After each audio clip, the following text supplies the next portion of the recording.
अब हम बात करते हैं हिंदी भाषा का जो पाठ्यक्रम बीए प्रोग्राम के थर्ड ईयर में शामिल किया गया है। हिंदी भाषा में से सबसे पहले हिंदी भाषा का सामान्य परिचय, क्षेत्र, बोली और विकास। इसमें हिंदी भाषा की जो 18 बोलियां हैं उनका परिचय, वो कहाँ कहाँ बोली जाती हैं, उनका विकास कौन सी अपभ्रंश से हुआ है, उन सभी का विश्लेषण, उन सभी का विस्तृत परिचय इस पाठ्यक्रम में दिया गया है।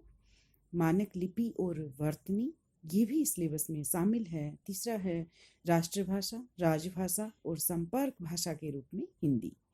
इन तीनों ही चैप्टर से 15 अंक के प्रश्न आपके एग्जाम में पूछे जाएंगे।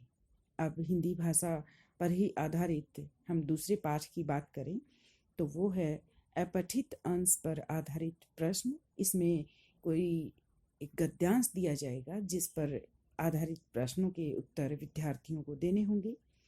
इसके बाद है गद्य अवतरणों का अंग्रेजी से हिंदी में अनुवाद। इसमें एक अंग्रेजी का पैराग्राफ दिया जाएगा जिसका हिंदी अनुवाद विद्यार्थियों को एग्जाम में करना होगा। और तीसरा है गद्य विधाओं का रूपांतरण। इसमें कुछ गद्य विधाओं का एक विधा से दूसरी विधा में रूपांतरण करना होगा। मान लीजिए एग्जाम में कोई कहानी का पाठ दिया गया है जिसको नाटक विधा में रूपांतरित करने के लिए कहा जाएगा, या फिर कोई नाटक का अंश दिया जाएगा जिसको कहानी विधा के रूप में अवतरित करने का या रूपांतरित करने के लिए कहा जाएगा। तो इन तीनों ही पाठों से कुल 25 अंक के प्रश्न विद्यार्थियों से एग्जाम में पूछे जाएंगे। इसके बाद हम हिंदी भाषा की अगली यूनिट की बात करें तो वो है भाषिक अभिव्यक्ति के साहित्यिक रूप। भाषिक अभिव्यक्ति के साहित्यिक रूप, ये यूनिट बहुत ही महत्वपूर्ण है क्योंकि इसमें से कुल 20 अंक के प्रश्न एग्जाम में आने की संभावना है। इसमें कुल 3 चैप्टर हैं। इस एक यूनिट के अंतर्गत 3 टॉपिक हैं, वो हैं शब्द शक्ति। इसमें शब्द शक्ति, जो शब्द की शक्तियां हैं 3 प्रकार की हैं, अभिधा, लक्षणा और व्यंजना। इन तीनों ही शब्द शक्तियों का परिचय विद्यार्थी अच्छी तरह से जान लें, उसका अध्ययन करें। दूसरा है लाक्षणिक प्रयोग, शब्द शक्ति के अंतर्गत ही ये टॉपिक है। अगला है व्यंग्य। ये व्यंजना शब्द शक्ति के विस्तार में जब विद्यार्थी जानेंगे तो उसी से जुड़ा हुआ एक टॉपिक बनता है व्यंग्य। तो इन 3 टॉपिक से, 3 विषयों से जो एग्जाम में प्रश्न पूछे जाएंगे वो कुल 20 अंक के होंगे। और सबसे आखिरी यूनिट है कोश परिचय।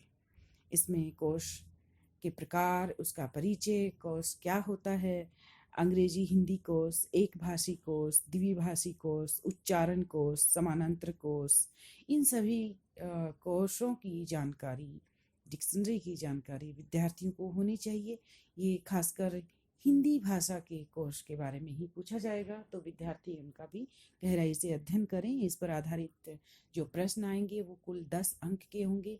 एक प्रश्न सिद्धांतिक होगा जिसमें कोश परिचय पूछा जाएगा, उसके प्रकार पूछे जाएंगे, या कोश के जो प्रकार हैं एक भाषी, द्विभाषी, उनमें से किसी एक प्रकार के बारे में एग्जाम में पूछा जा सकता है।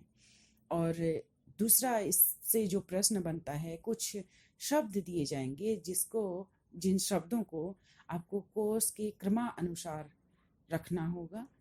इससे आपके कोश के बारे में जो भी जानकारी है, जो आपका ज्ञान है, उसका पता चलता है। तो ये 5 मार्क्स का होता है। 8 से 10 शब्द दिए रहते हैं जिसको क्रमानुसार, कोश के क्रमानुसार विद्यार्थियों को लगाना होता है, उसका आंसर देना होता है। तो ये आज हमने देखा हिंदी भाषा का पाठ्यक्रम, जिसको हम विस्तार से गहन अध्ययन करके हम अपने एग्जाम की। धन्यवाद।